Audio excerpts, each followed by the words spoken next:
நேர்கள் அனைவரையும் மீண்டும் வரவேற்கிறோம். வெளிச்சம் நிகழ்ச்சியில் இணைந்து கொண்டிருக்கின்றீர்கள். நாடு கடந்த தமிழில் அரசாங்கம் அண்மையில் தமிழில சுதந்திர சாசனத்துக்கான ஒரு முரசறைவினை மேற்கொண்டிருந்தது. இது அமெரிக்காவில் நடைபெற்றது. இது நடைபெற்று நாளையோடு ஒரு மாதம் ஆகிற ஒரு சூழலில் என்ன நடந்தது என்பது பற்றிய ஒரு முழு பதிவினை அல்லது அது பற்றிய தகவல்கள் சரியாக சென்று சேராமல் இருக்கிற ஒரு சூழலில் அது பற்றிய ஒரு அறிமுகத்தை இன்று கொண்டு வர வேண்டும் என்று நாங்கள் யோசித்தோம். இந்த பல மாதங்கள் இதற்கான பரப்புரைகள் நடைபெற்ற பொழுது அது நடந்தது எப்படி நடந்தது என்பது பற்றிய கேள்வி.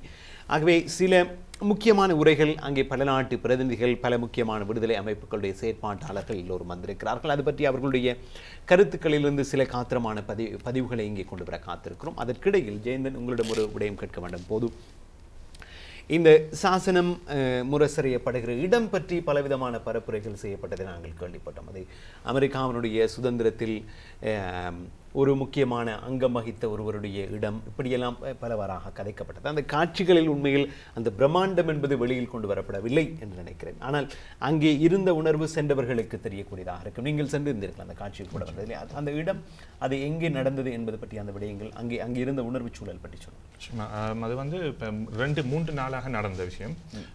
கடைசி ஒரே ஒரு அந்த ஹோட்டலில் ஒரு கான்ஃபரன்ஸ் சென்டரோட கான்ஃபரன்ஸ் சென்டருக்குலாம் நடந்தது. சென்டரை கட்டியிருக்கணும் ஒரு ஹிஸ்டாரிக் சைட்டுக்கு மேலே. அதாவது வந்து தடியஸ் ஸ்டீவன்சன் ஒரு காங்கிரஸ்மேன் வந்து இப்ராஹிம் லிங்கன் காலத்தில் கருப்பின மக்களுக்கு பிரீடத்துக்காக போராடினவர்.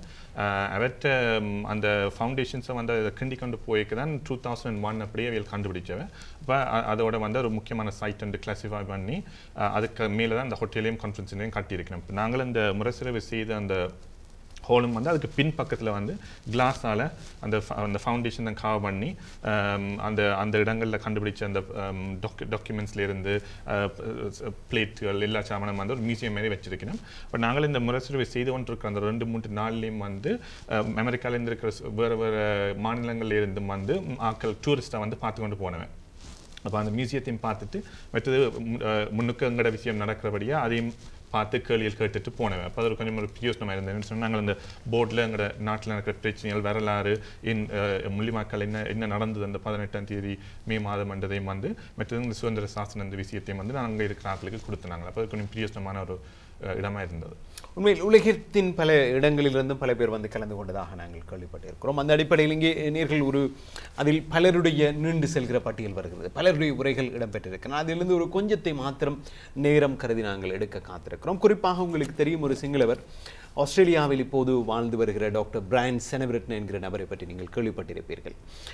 அவர் ஒரு முக்கியமாக தமிழ் தேசியம் சுயநிர்ணய உரிமை என்கிற விடயத்தில் உறுதியாக நிற்கிற ஒரு சிங்கள மனிதர். அவர் தொடர்ச்சியாக தெளிவாக ஸ்ரீலங்கா அரசினுடைய செயற்பாடுகளுக்கு எதிராக குரல் கொடுத்து வருகிறவர். அவரை பற்றிய பலவிதமான தகவல்களை சொல்லக்கூடும் என்றாலும் நேரம் கருதி இந்த இடத்தில் குறிப்பாக நிறுத்திக்கொண்டு அவருடைய உரையினுடைய ஒரு பகுதியை இங்கே தர வேண்டும். அந்த சுதந்திர சாசன முறைவரவு நிகழ்வுகளின் பொழுது பிரையன் செனவிரட்ன ஆற்றிய உரையினுடைய சின்ன அங்கம் இங்கே தருகிறோம்.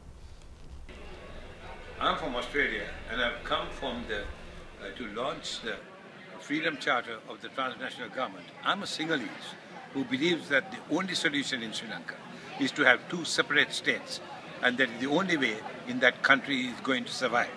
You cannot have a single state in Sri Lanka. They have gone beyond all that. They want a single Buddhist state in the south. The only option is a Tamil state in the north. And that's why I come to be at this historic occasion of launching the charter of the transnational government for Tamil Irland. And tell me, sir, what do you think about today's meeting declaration?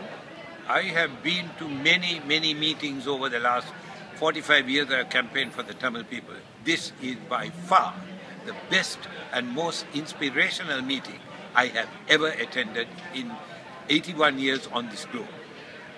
Do you have any message to give Tamil people? Yes, I do have a message for the Tamil people. We, the Tamils in Sri Lanka, should realize that we are struggling to get freedom for them. And I want the Tamils outside Sri Lanka to realize that this is not our struggle, it's all of us, the Tamils in Sri Lanka and the Tamils outside and non-Tamils such as myself, who must join in fighting for what is right and the injustice done to the Tamil people, which I have fought for since 1948, has to be corrected, and the only way forward is by a separate state for the Tamils. Thank you, sir. கலாநிதி பிரையன் செனவரட்ன மிகவும் தெளிவாகவும் அதே நேரத்தில் ஆக்ரோஷமாக கதைக்கக்கூடிய ஒரு பேச்சாளர். ஸ்ரீலங்கா அரசினுடைய சந்திரிகா குமாரதுங்க அவர்களோடு உறவு ரீதியில் மிக நெருக்கம் கொண்ட அவர். சிங்களவர்கள் மத்தியில் தமிழர்கள் சார்ந்த மனிதாபிமான நோக்கு கொண்ட பலர் இருக்கிறார்கள் என்பதற்குரிய ஒரு உதாரணம் டாக்டர் செனவரட்ன என்று சொன்னால் பொருத்தமாக இருக்கும் என்று நாங்கள் நம்புகிறோம். ஆகவே அவருடைய அந்த கருத்துக்களை கேட்டீர்கள். நீண்டதான மொழிபெயர்ப்பு தேவையில்லை என்று நினைக்கிறோம். ஸ்ரீலங்கா அல்லது இலங்கை தீவுக்குள் தெற்கிலே ஒரு பௌத்த தேசியவாத அரசு இருக்க வேண்டும் என்பதுதான் யதார்த்தமாக இருக்குமாக இருந்தால், வடக்கிலே தமிழருக்கென்று ஒரு தனித்தேசம் அமைவது மாத்திரமே அந்த மண்ணிலே தீர்வாக இருக்க முடியும் என்பது அவருடைய நிலைப்பாடு. அந்த விடயத்தை அவர் அங்கே தெளிவாக சொன்னார். தாங்கள் பல கூட்டங்களில் கலந்து கொண்டிருந்த பொழுதும் இந்த கூட்டம் என்பது மிகவும் உத்வேகம் கொண்டதாக, மிகவும் காத்திரமானதாக இருந்தது என்றும் அவருடைய பார்வை அங்கே அமைந்திருந்தது. நாங்கள் இன்னும் ஒரு வித்தியாசமான அவருடைய கருத்தை கொண்டு வர வேண்டும். உங்களுக்கு தெரியும், அண்மையில் விடுதலை பெற்ற நாடுகளில் தெற்கு சூடான் என்பது ஒன்று. அதனுடைய சூடானிய விடுதலை போராட்ட அமைப்பினுடைய ஒரு முன்னாள் போராளி ஒருவர், முக்கியமான செயற்பாட்டாளர் ஒருவர், அவரும் இந்த நாடு கடந்த அரசாங்கத்தினுடைய இந்த விடுதலை சாசன முரசறைவில் இணைந்து கொண்டார். அவருடைய கருத்தை நாங்கள் தர வேண்டும். அதே நேரத்தில் டாக்டர் பிரையன் செனவரட்ன நாடு கடந்த அரசாங்கத்தினுடைய ஒரு செனட்டர் என்பது குறிப்பிடத்தக்கது. இனி இவருடைய பெயர் டேனியல் மாயன். இவர் ஒரு நாடாளுமன்ற உறுப்பினர், முன்னாள் SPLM என்று கூறப்படுகிற தென் சூடானிய விடுதலை இயக்கத்தினுடைய முன்னாள் முக்கியமான போராளிகளில் தளபதிகளில் ஒருவர். அவருடைய பதிவு இங்கே வருகிறது. My name is Daniel Mayan. I'm currently serving the country as a member of the parliament in provincial state assembly. We have 10 states in South Sudan. So one of the state called Apanal state, the oil producing state. So I'm a member of the parliament, and at the same time I'm chairing the legislation and the legal affairs committee in the assembly. Honorable Prime Minister, member of the elected Senate of the Tamil peoples, representative across the diaspora, member of the organizing committee. I'm so grateful to be here today and speak in these historical events. I first want to congratulate the people, the Tamils people that actually struggled for so long for having a viable charter that actually paved a way for them to achieve their desire and their political will in their own land. It has been long coming. But anything has its own time. I thank them for the leadership and the courage, and I would like to encourage them that anything has a time, good time will come. We came through all this. I was the freedom fighters and even a wounded hero. I'm now serving the country that is free after several years of wars. So I congratulate them for achieving this cornerstone. I also want to pass my condolences to relatives and the family members of the people that lost their life in this event, especially at homes. I know the tragedy has been a daily event in the island, but I want to tell you one thing: their bloods. I think they, to me, as I have seen it in my country, they have not died in vain. Their blood actually created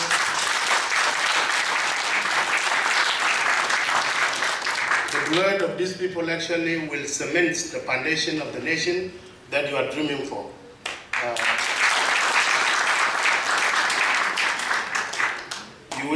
You might have seen it. First, may have seen it in Juba. If you go to Juba now, we have posted the pictures of heroes, martyrs, including Dr. John, and we wrote a message that your blood cemented the foundation of the nation. And that is exactly what I will see in your own land. By God will, in a very near future, when the peace is achieved in the country and the self-determination is exercised, I may be the first person to be willing to visit the country. This is the message that I carry on with me.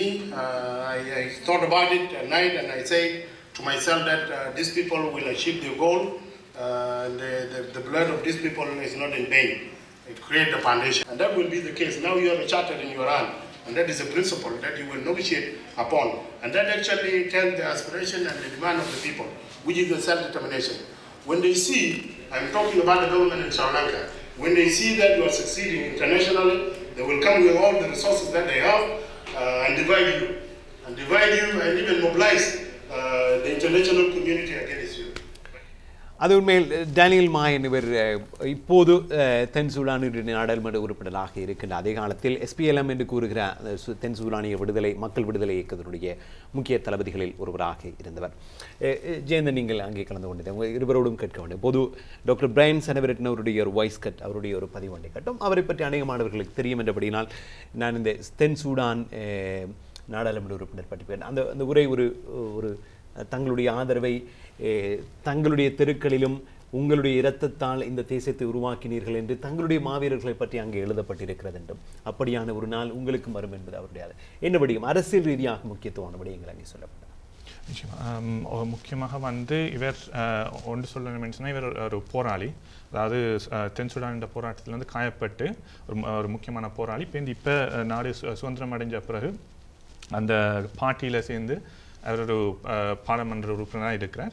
அப்போ இது அதாவது நாடு அரசாங்கத்துக்கான அந்த தொடர்பு வந்து நாங்கள் பார்க்குறோம். அதாவது வந்து அவர் அங்களோட போராட்டத்தை அங்கீகரிக்கிறார்.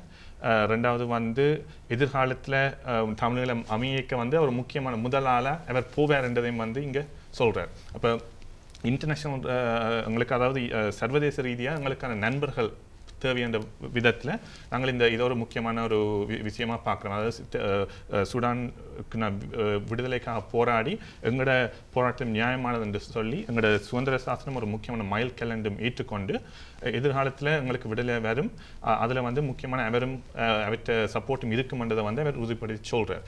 அதே நேரத்தில் இவர் அந்த கலந்துரையாடல இதுக்கு பிறகு கதைக்கு வந்து இந்த சில விஷயங்கள் சொன்னது என்று சொன்னால் அவையில் இப்போ எதிர்பார்க்கணும் நாட்டை கட்டி எழுப்புறதுக்கான எக்ஸ்பர்டீஸ்.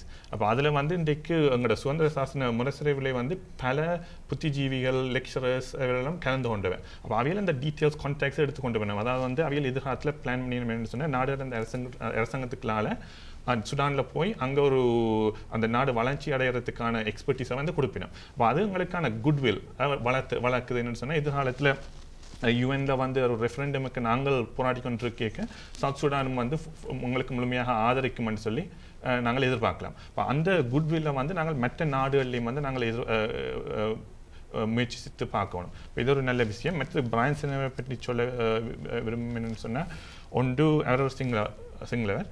அவர் வந்து இதில் சுதந்திர சாசனம் முக்கியம் பண்ணதையும் சொல்லி அதே நேரத்தில் உங்களுக்கு அந்த ஒரு விஷயம் அந்த சுதந்திர சாசனத்தில் வருதுன்னு சொன்னால் மொழிகள் சம்மந்தப்பட்டது, மற்றது என்னென்ன இனங்கள் வந்து அங்கே தமிழகத்தில் இருக்கலாம்னு சொல்லி. அப்போ இவருடைய இன்புட், அதாவது லீகல் இன்புட் மற்ற இன்புட்டில் இருக்கைக்கும் வந்து இவர் அந்த சிங்கள மொழியும் இருக்கணும்ன்றதை வந்து வரவேற்ற ஒரு விஷயமாக தான் அவர் பார்க்குறாரு. அப்போ சிங்கள மக்கள்கிட்ட வீட்டிலையும் வந்து அது ஒரு தமிழீழம் வந்து ஒரு பிரச்சனை இல்லாதன்றதை வந்து நாங்கள் இதில் சர்வதேச உலகத்துக்கு காட்டுறோம். அது ஒரு முக்கியமான ஒரு சிங்களவர் வந்து சொல்கிறார். இது ஒரு நல்ல விஷயம் சுதந்திர சாசனம்ன்றது. அதான் இல்லையா, அந்த இரண்டு முக்கியமான விடயங்கள் பல வித்தியாசமானவர்கள் வந்திருப்பதை நாங்கள் பார்க்க. உண்மையில் இங்கே முஸ்லிம்களுடைய விடயங்கள் தொடர்பாக அமெரிக்காவினுடைய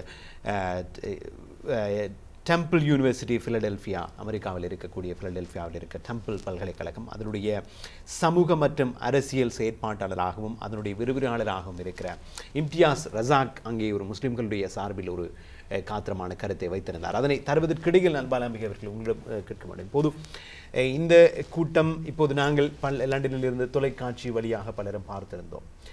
நீங்களும் நேரடியாக போக கிடைக்கவில்லை என்று நம்புகிறேன் இல்லையா? என்ன நடந்தது?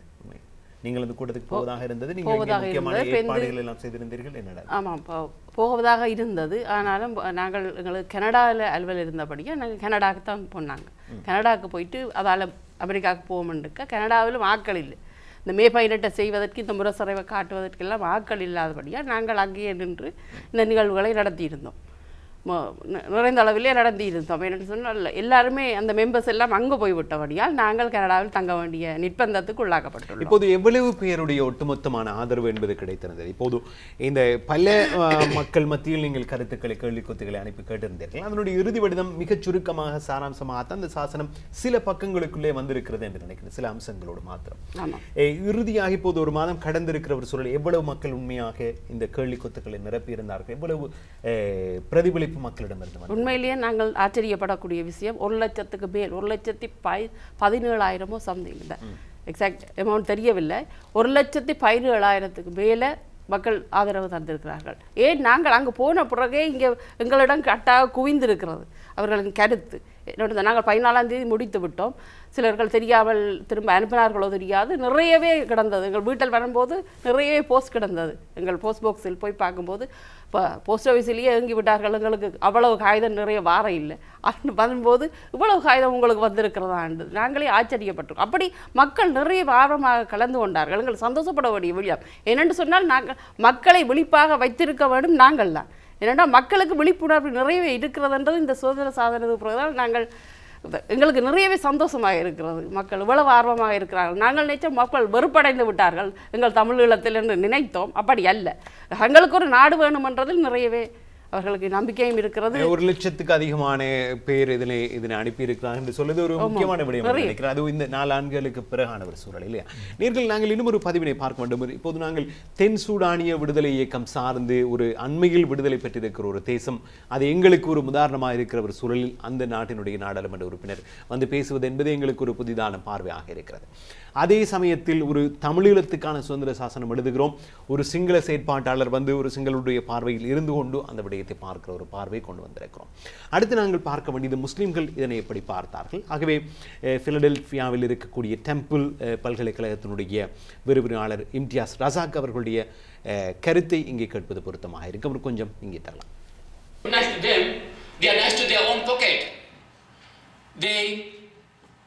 Those elites did everything for their own business purpose, but you punish me and my family.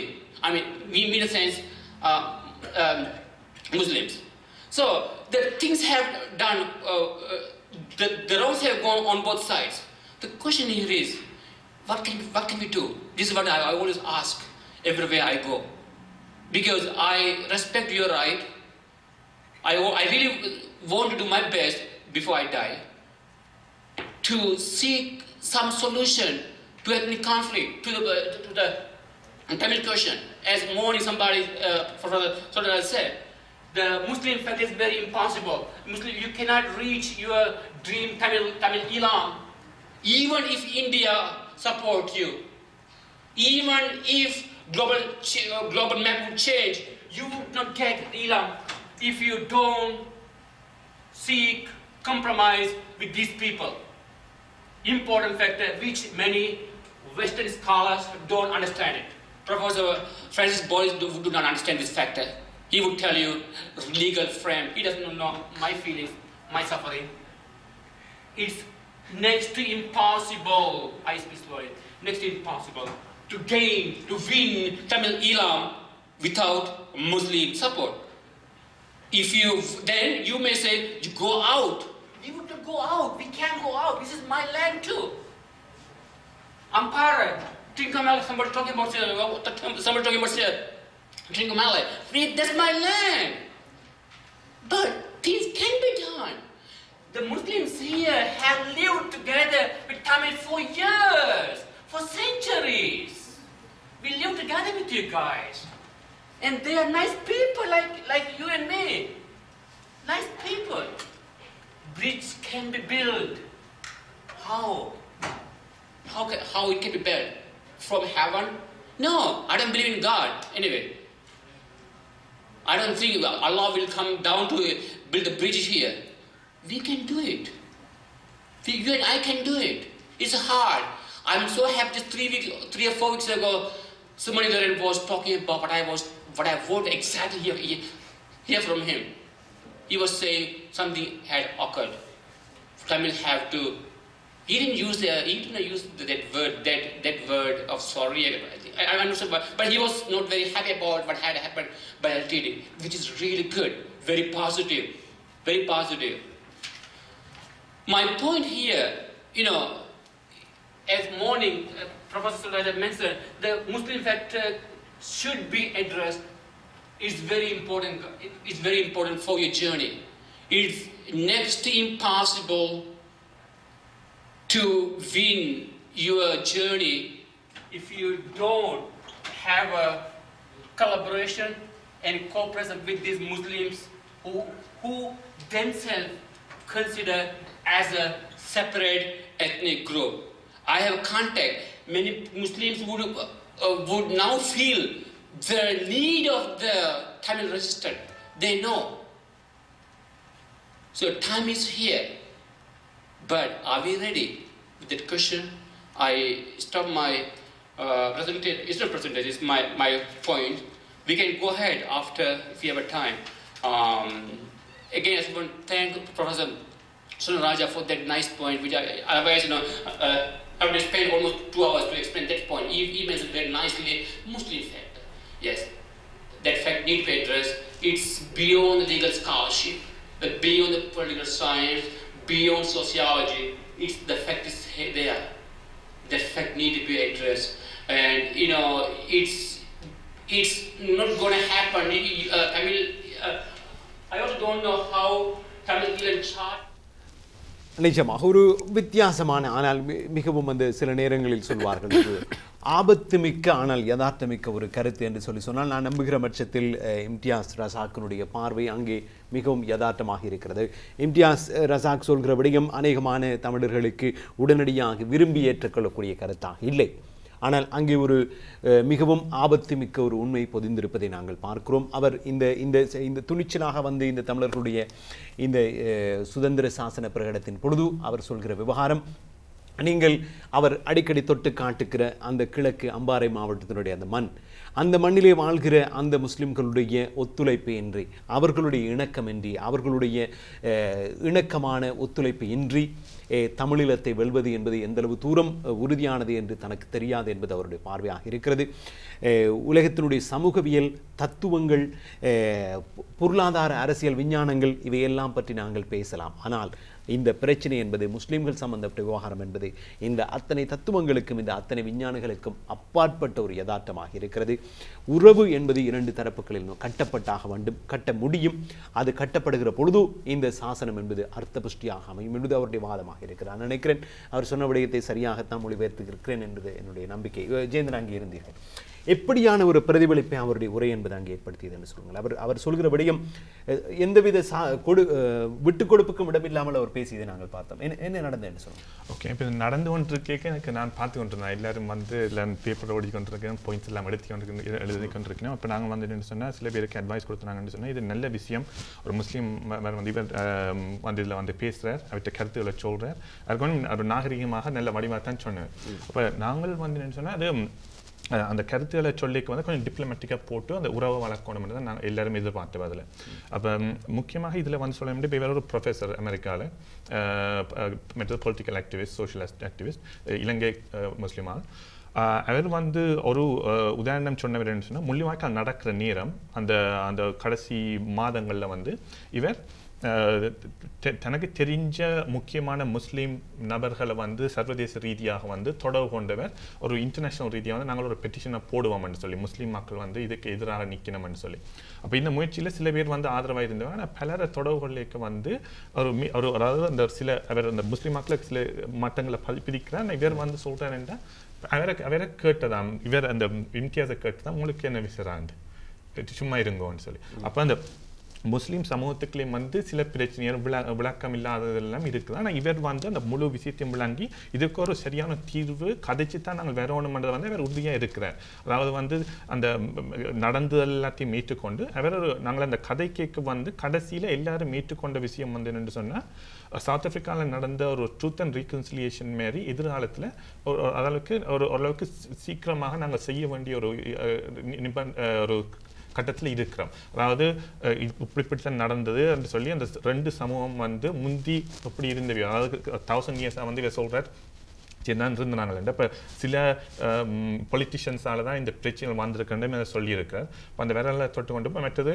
அதே நேரத்தில் பிரதமர் ருத்ரோமேரும் வந்து 2002 முஸ்லீம் ரெப்ரசன்டேட்டிவ் போய் வன்னியில் கதைச்சதும் அதில் வந்து தமிழீழ விடுதலை புலிகளால் சொன்ன அறிக்கை எல்லாத்தையும் வந்து அதில் வாசித்து காட்டினோம் ஒரு புத்தகத்தில் இருந்து. அப்போ அதிலிருந்து அவரும் இம்தியாசம் வந்து ஏற்றுக்கொண்டவர் இப்படி தான் நடந்ததுன்னு சொல்லி. அப்போ அதில் வந்து ஒரு கடைசியில் அதை முடிக்க வந்து எல்லாரும் ஏற்றுக்கொண்டோம்னு சொன்னால் ஒரு ட்ரூத் அண்ட் ரெக்கன்சிலியேஷன் வந்து 2 கம்யூனிட்டிக்கும் இடையில தமிழ் மக்களுக்கு முஸ்லீம் மக்களுக்குமே கிரியா நடக்கிறது எங்களுக்கு இப்போ பிரியோசனமாக இருக்கும். மற்றது முக்கியமாக சொன்னவர் என்று சொன்னால் அவர் கதைக்கிற நாட்டில் அந்த கிரவுண்டில் நின்று பாதிக்கப்பட்ட முஸ்லீம் மக்கள்னு சொல்லினவன்னு சொன்னால் இந்த தமிழ் ரெசிஸ்டன்ஸ் வந்து முந்தி இருந்த மாதிரி இருக்கணும், இல்லாட்டில் தங்களுக்கும் பாதுகாப்பு இல்லைன்னு சொல்லி. அப்போ அதே மாதிரி அதில் ஏற்றுக்கொள்கிறேன். நிச்சயமாலே ஒரு சுவாரஸ்யமான அதே நேரத்தில் ஒரு காத்திர ஒரு மிகவும் சக்தி வாய்ந்த ஒரு உரையாடலைத்தான் நாங்கள் அங்கே பார்க்கிறோம். மிகவும் விட்டு கொடுப்புகளோடு மெதுவாக பேசுகிற தன்மைகளை தாண்டி மிக தீவிரமாக உண்மைகளை மோதிக்கொள்கிற உண்மைகள் யதார்த்தங்கள் மோதுகிற ஒரு உரையாடல் களமாக அது இருந்திருக்கும் என்பதை எங்களுக்கு பார்க்கக்கூடிய பொழுது புரிந்து கொள்ளக்கூடியதாக இருந்தது. ஆகவே நாங்கள் அந்த உரையோடு இன்னும் இதனை விடவும் இதனை தாண்டியும் பல முக்கியமான அங்கங்களை பார்க்க இருக்கிறோம். ஒரு சட்ட ரீதியாக இந்த சுதந்திர சாசனம் என்பதும் சட்ட ரீதியாக தமிழீழம் என்பதும் எத்தகைய வாய்ப்புகளை கொண்டது என்பதை பற்றி நாங்கள் பார்க்க காத்திருக்கிறோம். அது தவிர சர்வதேச ரீதியாக இந்த சுதந்திர சாசனம் என்பதும் தமிழர்களுடைய சுயநிர்ணய போராட்டம் என்பதும் எப்படி பார்க்கப்படுகிறது என்று பார்க்க வேண்டும். இது எல்லாம் சங்கமித்த ஒரு களமாக கடந்த 18ஆம் தேதி நாடு கடந்த அரசாங்கம் வெளியிட்ட சுதந்திர சாசனம் அமைந்திருந்தது. அது பற்றி நாங்கள் ஒரு மீள் பார்வை செய்து கொண்டிருக்கிறோம். சில நிமிடங்களுக்கு பிறகு மீண்டும் சந்திக்கலாம். அதற்கிடையில் ஒரு விளம்பர இடைவேளை.